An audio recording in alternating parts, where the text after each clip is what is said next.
biar bisa Selanjutnya istirahat kami dulu. berikan waktu kepada jaksa penuntut umum untuk bertanya. Ada yang mau ditanyakan? Nah, 30 menit ya. Silakan.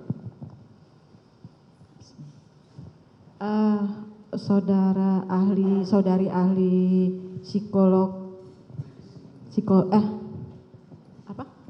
klinis. Tadi mengenai free will, ya. Tadi kan berarti free will ini bisa diartikan suatu kehendak bebas. Artinya kemauan bebas ini adalah berbagai tindakan-tindakan berbeda yang akan dipilih dan nantinya itu tujuannya itu bermuaranya ke tanggung jawab, kan seperti itu ya. Nah, kaitannya dengan distraction obedient, kepatuhan yang tinggi tadi.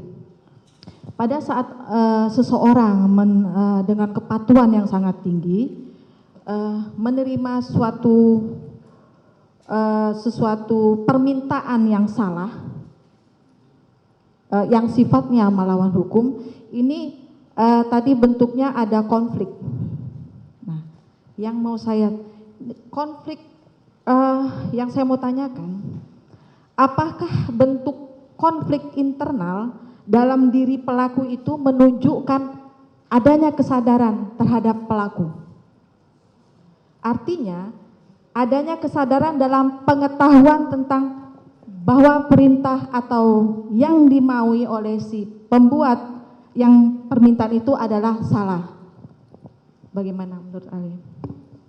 Dan dalam hal ini, keputusan yang diambil tetap distraction obedient, artinya atau berdampak tidak baik pada korban. Menurut Ali bagaimana itu? Ya, apakah benar kesadaran konflik internal itu adalah kesadaran dari pelaku bahwa itu adalah sesuatu yang salah? Iya, baik Ibu Jaksa Penuntut Umum, sebagai psikolog klinis, dalam ranah psikologi klinis kami selalu berbicara pada sebuah spektrum. Jadi tidak pernah ada, kalau seseorang dikatakan berani pasti berani terus. Kalau seseorang dikatakan penakut pasti penakut terus. Itu kita nggak bisa berbicara demikian. Jadi kita berbicara pada sebuah spektrum. Kesadaran itu mungkin ada dan itu memang membuktikan karena ada sempat jiwa batin yang tertekan. Karena ada jiwa batin yang tertekan berarti ada konflik, ada kegalauan. Kan ada demikian. Kegalauan. Ya, dan itu ada. Tapi ketika kemudian kita berbicara pada level kepatuhan, pada beberapa, balik lagi yang tadi sudah berkali-kali disampaikan mengenai penelitian Milgram, ada beberapa faktor yang lebih besar tercukupi yang mengakibatkan free will yang tadi juga sudah saya katakan itu sebuah konstruk yang berada pada spektrum. Pada titik itu free will-nya menghilang karena dia benar-benar ditempatkan pada satu kondisi di mana tidak ada pilihan lain selain mengikuti apa yang diperintahkan bersamaan dengan konflik yang ada. Free will masing-masing orang ini kan berbeda. Nantinya kan bermuaranya kan ke tanggung jawab yang akan dia tanggung nantinya atas perbuatan yang dia lakukan, betul ya? Nah, yang saya mau tanyakan,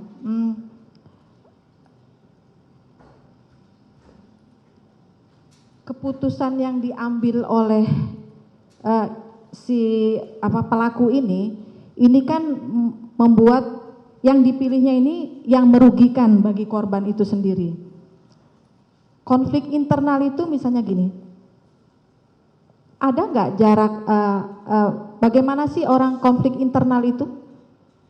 Kan ada pemikiran, benar nggak sih, salah nggak sih kalau aku melakukan ini, benar nggak itu? Itu artinya adanya kesadaran. Artinya gini, menurut saya gini, ini perbuatannya ini, dengan konflik internal ini terus akhirnya dia kepatuhan yang dia ambil ini, oke lah kita memahami, tapi itu tidak dibenarkan, betul tidak? Iya, saya tidak menganulir apa yang dilakukan oleh Richard Eliezer. Ya, artinya boleh kita pahami apa pilihannya, tapi pilihan itu tidak dibenarkan, betul nggak? Pilihan yang dilakukan sama Richard Ya, Eliezer. karena pilihannya ini, kepatuhan ini menghilangkan nyawa gitu, artinya tetap tidak baik untuk korban itu. Betul.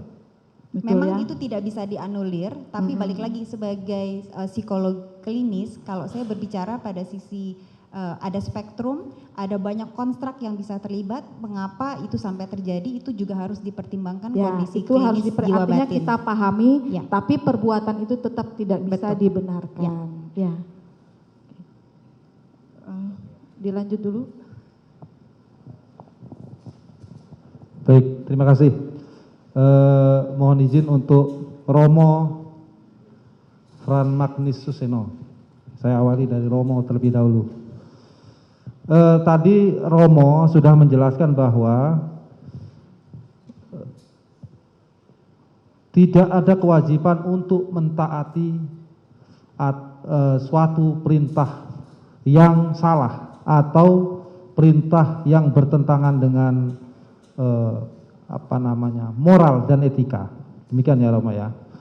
Nah, dari sisi filsafat moral sendiri Romo, ketika seseorang yang diperintah untuk melakukan suatu perbuatan yang jahat taruhlah, ya kan? Nah, kemudian antara yang memerintah dan diperintah, ya kan? Dari sisi filsafat moral, apakah mengenal ada perbedaan pertanggungjawaban terkait derajat kesalahan dari masing-masing pelaku ini, Romo? Apakah semua pelaku mempunyai derajat yang sama terhadap kesalahan yang dilakukan? Maaf, bisa sedikit lebih lambat saya. Baik, Romo. Dari filsafat moral itu apakah mengenal?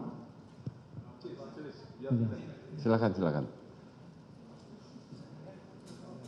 Baik. Suara saya agak kerasan, nggak apa-apa ya Romo ya. Mohon izin, mohon maaf ini. Baik.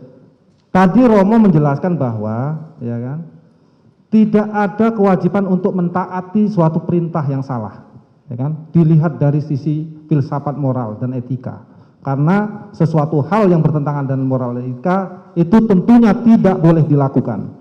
Nah, dari sisi filsafat moral sendiri, untuk menilai derajat kesalahan seseorang itu apakah tetap ada bahwa seseorang itu dapat menanggung pertanggungjawaban yang sama atau tetap ada perbedaan dilihat dari kesalahan dari masing-masing pelaku itu sendiri, Romo? Jelas ada perbedaan. Orang akan bertindak berdasarkan kesadaran pada saat itu.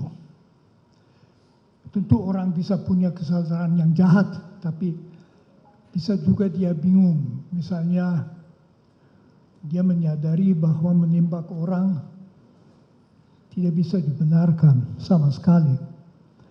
Sekaligus dia mendapat perintah. Kalau dia ada di bawah pressure, pertama pressure waktu, kedua pressure budaya ketaatan yang dalam kepolisian amat penting. Tidak bisa di situ setiap orang berunding dulu apa mau taat atau tidak, apalagi dalam situasi ini. Dia bisa menjadi sangat bingung dan mungkin akhirnya langsung bertindak sesuai yang secara instingtual itu keluar dari, kalau dia punya insting, befehl is befehl, bahasa Jerome, perintah adalah perintah, lalu rem etis akan sangat lemah. Saya tidak tahu apa yang menjawab pertanyaan. Baik. Jika ada perbedaan derajat pertanggungjawaban dilihat dari kesalahan. Nah, dihubungkan dengan mungkin ilustrasi ya kasusnya.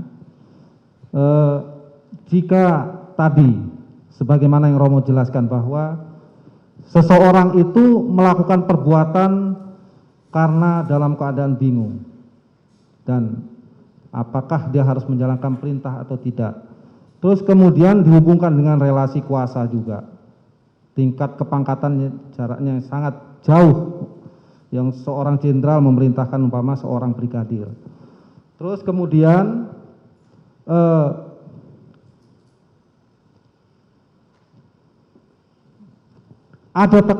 mungkin ada tekanan-tekanan yang harus dia laksanakan seketika itu juga.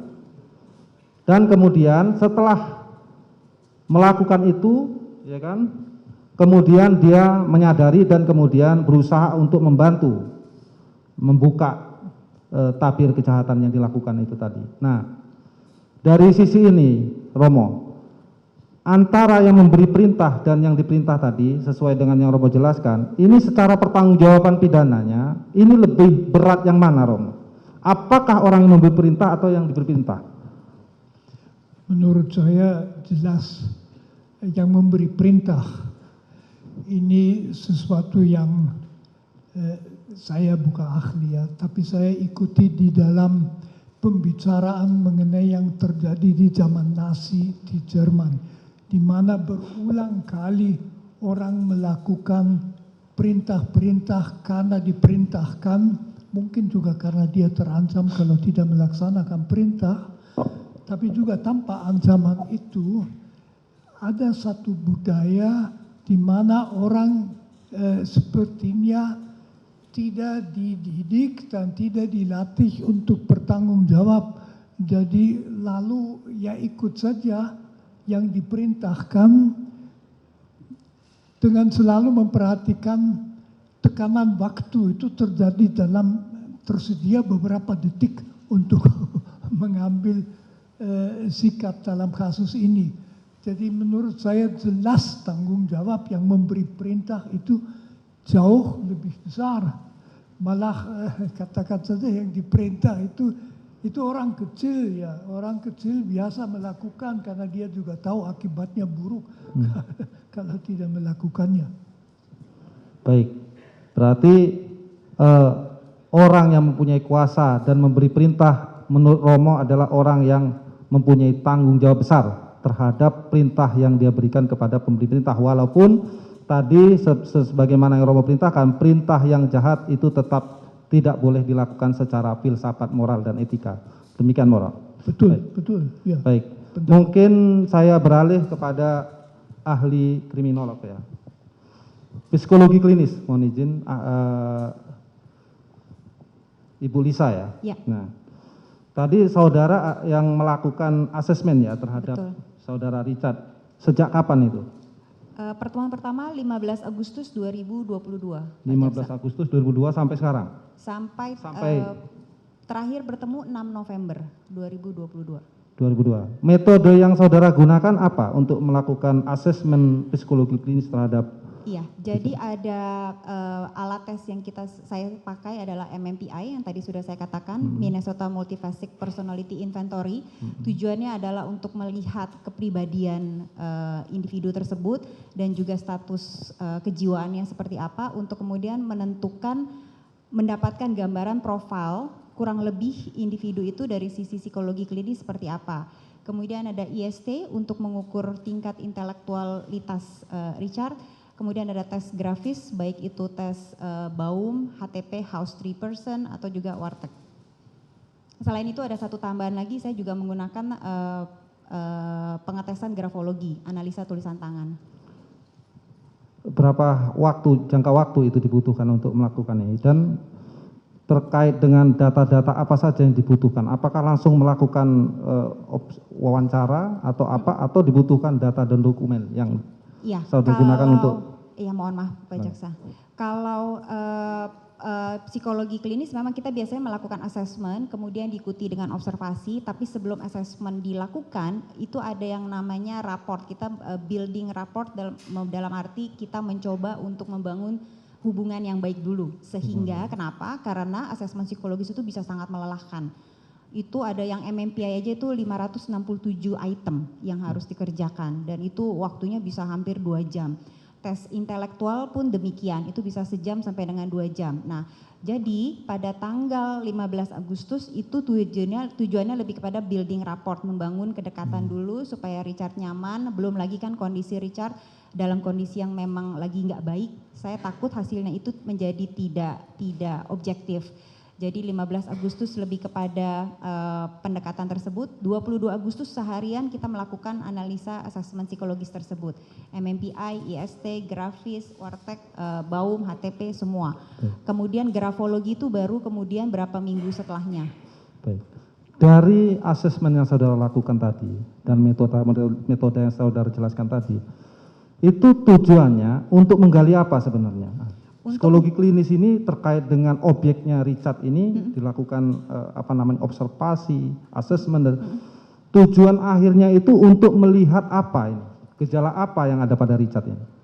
Iya, tentunya untuk melihat kapasitas intelektual Richard seperti apa pada Kapasitas kondisi intelektual. Iya. Ya, terus? Kemudian kondisi kejiwaan, kondisi psikologis klinis Richard bagaimana dari kalau alat tes itu kita melihat validnya itu 3 sampai dengan 6 bulan, kurang lebih rentang waktunya pada saat pengetesan dilakukan. Jadi kita pengen melihat kondisi kejiwaan klinis Richard Eliezer 3 sampai dengan 6 bulan more or less di sekitar itu bagaimana sampai dengan kejadian tersebut terjadi, baru kemudian setelah itu kita membuat profiling berkaitan dengan semua hasil asesmen tersebut. Baik. Apakah dari metode yang saudara lakukan tadi bisa memprofil juga terkait dengan, selain tadi kan sudah dijelaskan terkait dengan adanya kepatuhan, Mama. Ya. Ya kan, kepatuhan yang tinggi terhadap Richard. Apakah juga bisa memprofil apakah seorang Richard ini juga mempunyai suatu sikap kejujuran, ya kan, yang tinggi juga, Umpama. Iya, tadi sudah ditanyakan dengan Pak Penasihat Hukum sebelumnya, apakah bisa dikatakan jujur, apakah bisa dikatakan ada kebohongan atau yang seperti itu. Dari yang MMPI sendiri kita ada yang namanya lie score. Jadi kita melihat skor kebohongannya. Dan itu rendah sekali. Kebohongannya rendah sekali. Iya, hampir tidak ada. Berarti bahkan. tingkat kejujurannya tinggi ya? Iya.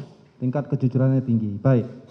Nah, ada orang patuh. Ini saya mau nanya secara teori ini. Ada orang patuh. Tetapi kemudian untuk kemudian diperintahkan untuk sesuatu hal yang sikapnya melanggar norma, mungkin dia mempunyai kecerdasan untuk menolak. Tetapi kemudian, ya kan? Dia ada yang cukup patuh, sangat tinggi kepatuhannya, terus kemudian dia diperintahkan untuk hal-hal yang bersifat negatif atau melanggar norma, kemudian dia tidak bisa menolak. Apa hal-hal secara psikologis yang mempengaruhi seseorang itu, kemudian yang mempunyai nilai patuh ini kemudian dapat menolak atau tidak menolak suatu perintah yang buruk tadi, secara psikologis? Apa ini yang bisa menentukan pembeda? Kalau secara psikologis, sebagai makhluk psikologis, kita itu banyak faktor yang terlibat, Pak Jaksa Penuntut Umum. Jadi ada lingkungan, ada waktu, ada proses analisa, ada emosi, ada juga karakter individu tersebut. Ini berperan semuanya. Ada memang kalau tadi dikatakan intelektualitasnya berfungsi terbukti dari hasil assessment berfungsi dengan baik. Lalu kenapa tidak bisa melakukan proses analisa tersebut untuk memilih yang lebih baik? Karena ada yang tadi saya katakan, ada faktor di mana ada insting yang keluar ketika situasi jiwa batinnya sudah sangat tertekan dan itu waktunya sempit sekali. Jadi organ otak yang kita sebut sebagai amigdala yang mengatur emosi itu overriding, menghijack, membajak si bagian otak analisa di mana intelektualitas ada di situ. Nah ini jadi ibaratnya kalau kita ibaratkan listrik itu korslet yang mengakibatkan dia tidak mampu untuk berfungsi memanfaatkan kapasitas intelektualitasnya untuk memutuskan yang lebih baik dari apa yang dia pilih. Baik. Berarti sebenarnya nilai sikap patuh ini adalah merupakan hal yang positif, tetapi kemudian dipengaruhi oleh banyak faktor sebagaimana ahli jelaskan tadi, sehingga mempengaruhi apakah patuh ini nanti bisa ditarik untuk melakukan perbuatan yang negatif atau tidak ya. Demikian ahli ya. Betul. Baik. Tergantung orang, setiap orang mempunyai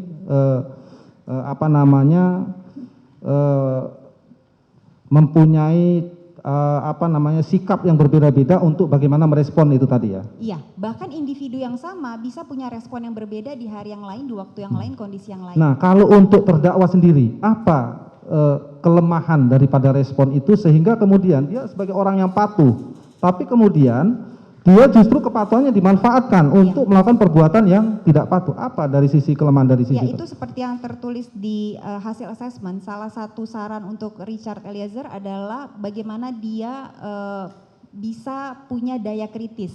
Pertama itu satu, yang kedua bagaimana dia punya kemampuan komunikasi asertif yang harus lebih dilatih. Komunikasi asertif adalah bagaimana dengan tegas menyampaikan apa yang dipikirkan, apa yang dirasakan untuk kemudian memutuskan satu hal atau dalam kondisi tertentu. Jadi itu memang salah satu yang harus dilatih. Tapi kembali tadi seperti yang sudah saya jelaskan, kapasitas karena sesuai dengan data ini Richard Eliezer berusia 24 tahun. Fungsi otak yang mengatur analisa dan logika serta rasional itu juga baru mulai berkembang dengan baik itu 25 tahun ke atas. Jadi memang ini adalah sebuah proses. Kalau kita berbicara dari psikologi klinis, kondisi klinis seseorang itu adalah sebuah proses yang tiada henti. Kita punya fase anak-anak tugas belajarnya apa yang terjadi, fase remaja apa yang terjadi, dewasa muda sampai dengan lansia, itu ada tugas belajarnya masing-masing. Ya, baik. Dari sisi asesmen tadi, ahli dapat menentukan bahwa dari sisi kemampuan bertanggung jawab atau kemampuan mempertanggungjawabkan setiap tindakan yang dilakukan, apakah si Richard tetap mempunyai itu ya? Tetap mempunyai itu ya, baik. Selanjutnya untuk ahli dari psikologi forensik, Pak Indragiri ya, Pak. Nah, ini kami contohkan ada fakta-fakta bahwa sebagaimana yang telah ahli dari psikologi klinis jelaskan, ditemukan adanya tingkat kepatuhan yang tinggi. Nah, terus kemudian dari tingkat kepatuhan yang tinggi ini digunakan untuk melakukan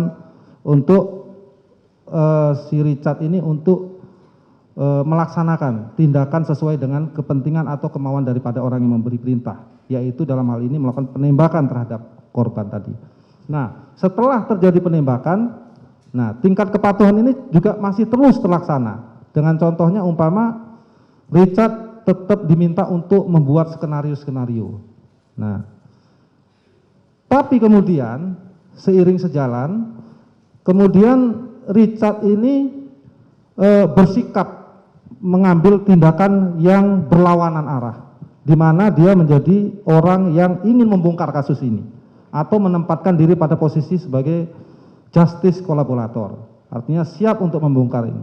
Nah, artinya ini kan ada kemudian peralihan dari kepatuhan yang menjadi tidak patuh. Dari sisi psikologi forensik bagaimana terhadap gejala-gejala sikap ini? Untuk memudahkan, izinkan saya untuk kembali mengelaborasi hal ihwal terkait dengan superior order defense tadi. Pembelaan diri, saya lanjut. Superior order defense. Kenapa? Karena berdasarkan pertanyaan saudara penasihat hukum, saya pahami bahwa keterlibatan Richard Eliezer dalam kasus ini berawal dari adanya sebuah tekanan dari atasan. Jadi superior order defense merupakan teori yang akan saya kemukakan kembali untuk menjawab pertanyaan saudara jaksa penuntut umum. Izinkan saya untuk satu-satu. Silakan Ali. Pertama, harus dipastikan terlebih dahulu tekanan itu, garis bawahi, tekanan itu objektif ada atau tidak. Yang kedua, seberapa jauh kemampuan yang bersangkutan untuk mengelak dari tekanan tersebut. Dan yang ketiga adalah resiko atau konsekuensi apa yang akan dialami oleh yang bersangkutan apabila dia menolak atau menentang tekanan tersebut. Intisari dari superior order defense adalah bagaimana seseorang tidak bisa lagi mengelak dari tekanan yang dia alami, baik itu tekanan yang sifatnya positif maupun tekanan yang negatif, untuk kemudian melakukan sebuah perbuatan sesungguhnya tidak dia kehendaki. Itu dulu dipahami. Bahwa ada seseorang yang semula melakukan kejahatan, tapi kemudian dia banting setir sehingga mendapatkan status sebagai justice collaborator, sebagaimana saudara jaksa katakan, maka kita bisa pahami bahwa pergantian atau perubahan posisi tersebut disebabkan karena adanya tekanan yang sudah raib dari diri yang bersangkutan. Ketika yang bersangkutan sudah teryakinkan bahwa dia tidak berada di dalam kungkungan tekanan tersebut, maka kemungkinan dia akan berbalik arah menjadi suatu hal yang sangat realistis. Baik. Nah, ini umpama terkait dilihat dari faktor apakah ada tekanan. Nah, tekanan ini apakah sifatnya harus konkret, ahli, ya kan? Atau ini hanya dapat dilihat juga bahwa subjektivitas sendiri dari pelaku yang menduga-duga umpama, yang meramal-ramal umpama, karena membayangkan bahwa ya tadi ada faktor culture di institusi tertentu, ya kan, bahwa umpama jiwa korsa yang salah kaprah tadi umpama. Nah, apakah harus konkret umpama jika kamu tembak dia, kalau tidak maka aku habisi juga kamu. Ini kan suatu tekanan yang konkret, ya kan? Nah, apakah juga bisa tekanan itu dilepaskan sendiri secara bebas terhadap pelaku itu sendiri yang hanya berdasarkan ramalan dan dugaan-dugaan atau bayangan dia sendiri, ketakutan tadi. Bagaimana pendapat Anda? Saya coba tafsirkan dulu, kalau pemahaman saya keliru tolong dikoreksi ya. Baik, silakan. Berarti saudara jaksa penuntut umum ini meminta penjelasan tentang bagaimana kita bisa memastikan apakah tekanan itu objektif ada ataukah subjektif belaka, begitu ya? Betul, betul ahli. Betul. Sebagaimana tempat saya uraikan tadi, untuk memahami secara utuh, secara jernih kita perlu rambah 3 dimensi sekaligus. Yaitu dimensi makro, terkait dengan bagaimana pengaruh organisasi terhadap individu yang bersangkutan. Kemudian dimensi mikro yang saya tidak tahu, apa sesungguhnya isi dimensi mikro saudara Richard Eliezer, saya tidak tahu. Dan yang ketiga adalah dimensi meso, yaitu interaksi antara Richard Eliezer dengan pihak yang sebelum memberikan perintah atau tekanan tersebut, yaitu Verdi Sambo. Konkret pun saya tidak tahu interaksi apa yang berlangsung di antara mereka. Tetapi, sebagaimana tadi saya katakan, ada temuan-temuan yang lebih rinci dari Milgram yang patut untuk kita cermati dan mungkin untuk kita terapkan dalam persidangan ini untuk menakar seberapa objektif sesungguhnya tekanan yang dirasakan oleh Richard Eliezer tersebut. Nah, beberapa temuan Milgram tadi yang bisa digunakan untuk menakar apakah tekanan ini objektif atau tidak, objektif atau subjektif, sehingga Richard Eliezer melakukan perbuatan yang salah, perbuatan yang jahat adalah, pertama, adakah pihak yang memberikan perintah itu punya otoritas atau tidak? Berarti kalau pihak pemberi perintah itu punya otoritas, objektif, ada pihak pemberi perintah yang punya otoritas. Itu pertama. Yang kedua, apakah pihak pemberi perintah itu mengenakan kostum tertentu? Karena berdasarkan penelitian, tadi sempat saya katakan, ada perbedaan tingkat kepatuhan subjek penelitian, subjek eksperimen, ketika mereka diperintah dibandingkan ketika si peneliti memakai busana peneliti, dan ketika si peneliti tidak memakai busana peneliti. Dan ketika si peneliti memakai busana sebagai seorang ilmuwan, sebagai peneliti, ternyata perintahnya lebih dipatuhi. Itu sudah 2, objektif ya. Ada kostum. Silakan dicek saja bagaimana kostum yang dikenakan pada saat kejadian misalnya. Yang ketiga, lokasi kejadian, lokasi pemberian perintah itu dilakukan di mana? Di lokasi yang otoritatif atau lokasi yang umum saja.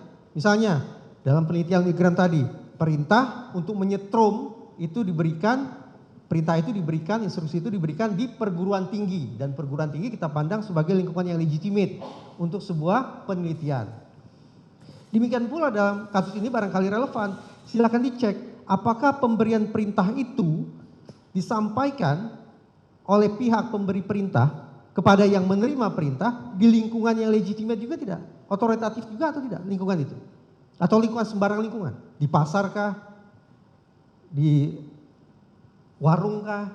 Di jalan raya kah? Atau lingkungan itu spesifik yang memang lingkungan itu sudah merepresentasikan power, kekuatan, kewenangan, wibawa, kekuasaan si pemberi perintah. Itu yang ketiga atau mungkin yang keempat. Dan selanjutnya, spesifik lagi, bukan lingkungan secara umum ini. Si pemberi perintah dan si penerima perintah berada di ruangan yang sama atau berbeda. Karena penelitian Milgram menunjukkan ketika perintah disampaikan sementara pemberi perintah di ruangan yang berbeda, tingkat kepatuhannya berbeda ini terhadap si penerima perintah.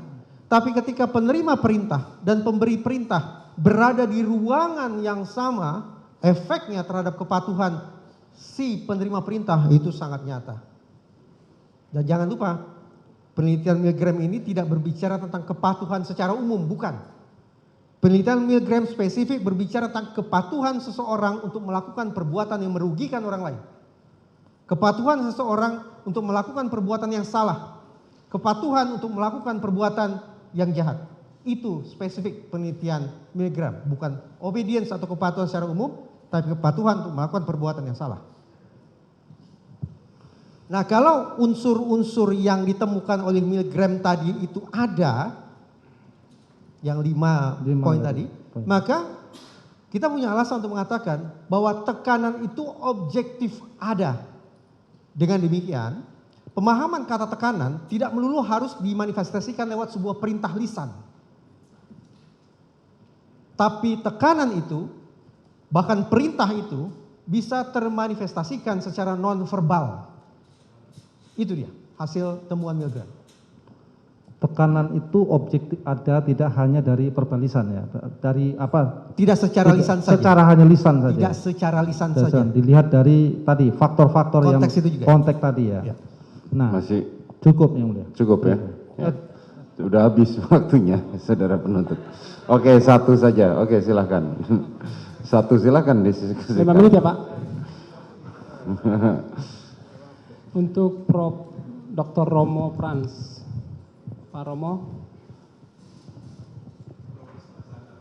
Pak Prof tadi mengatakan bahwa filsafat moral dan etika itu sumbernya bisa dari norma, bisa dari hukum negara, bisa dari ajaran agama. Benar ya Pak Prof?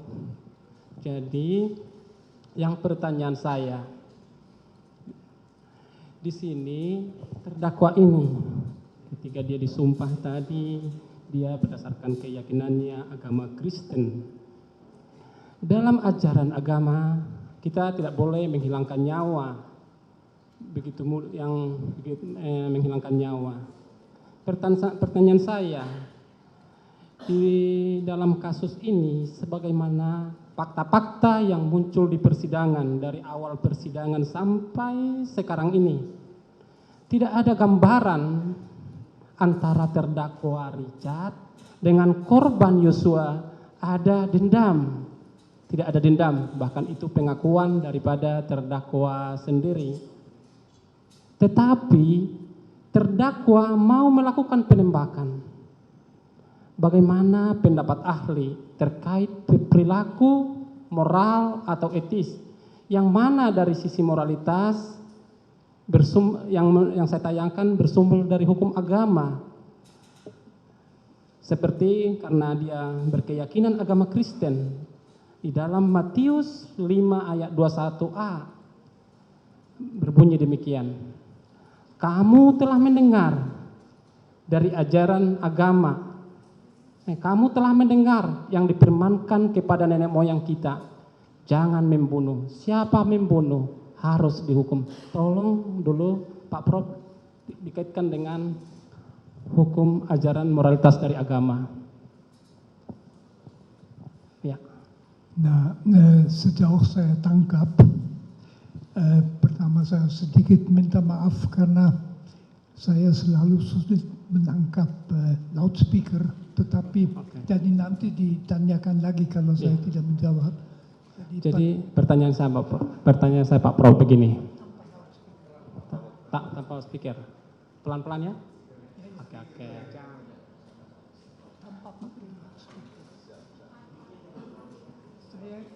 Tanpa mic. Oke. Siap.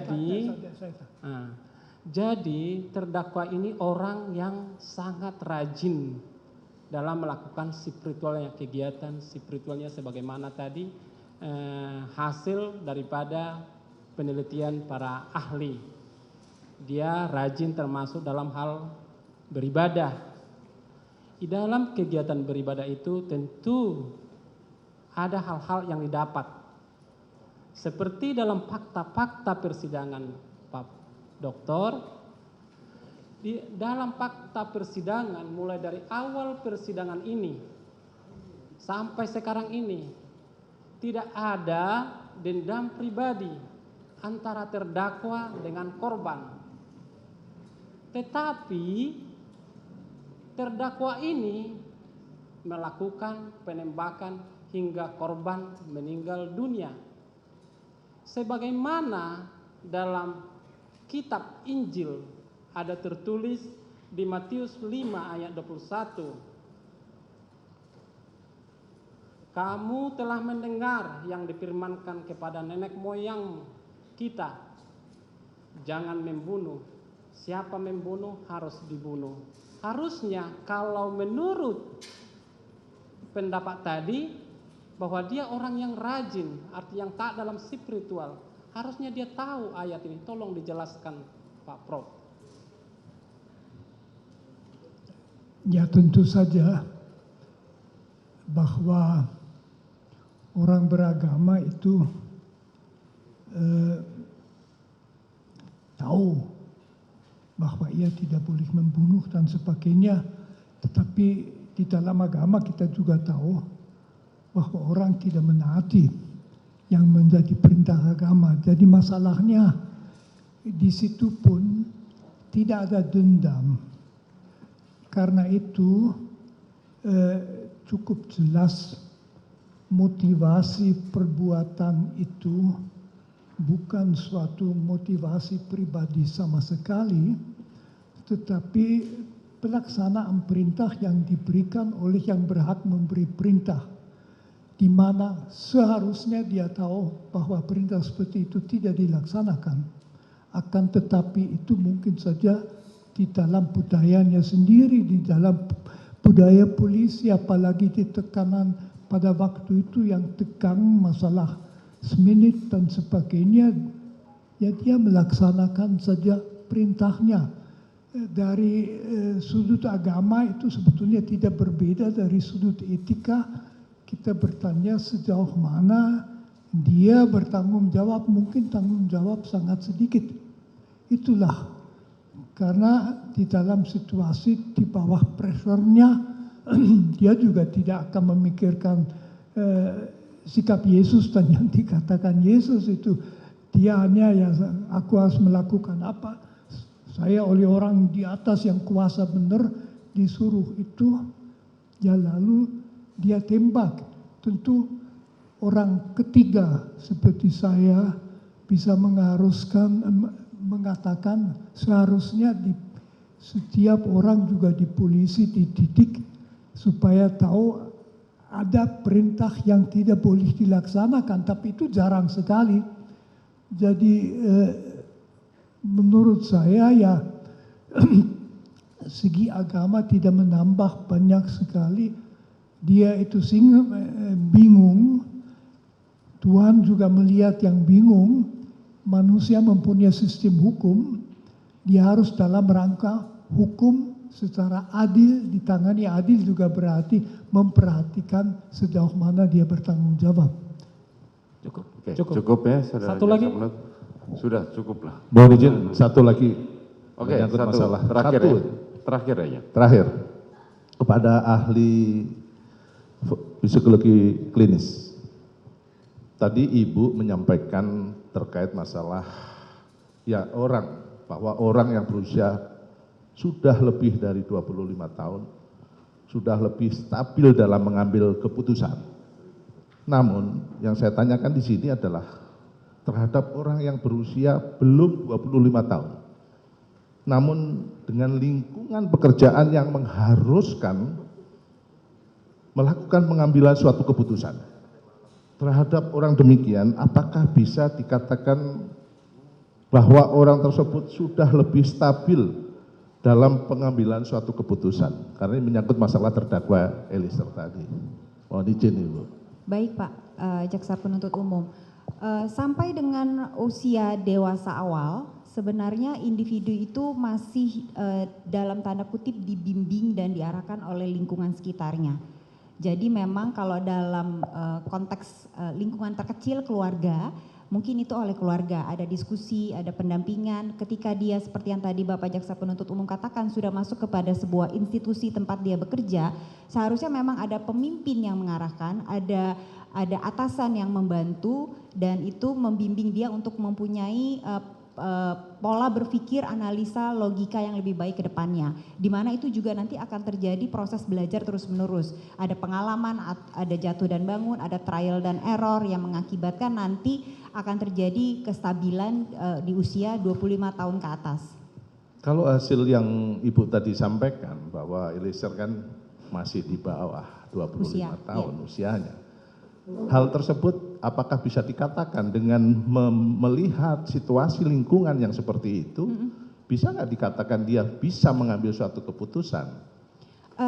Kalau dari sisi psikologi klinis, kematangan emosional dengan kematangan fisik itu berikut dengan kematangan sosial bisa tidak berjalan bersamaan. Tidak bisa berjalan bersamaan. Bisa berjalan tidak bersamaan. Jadi katakan bisa dia di lingkungan sosial yang mungkin seperti tadi katakan harusnya karena sudah masuk sini lebih matang dong.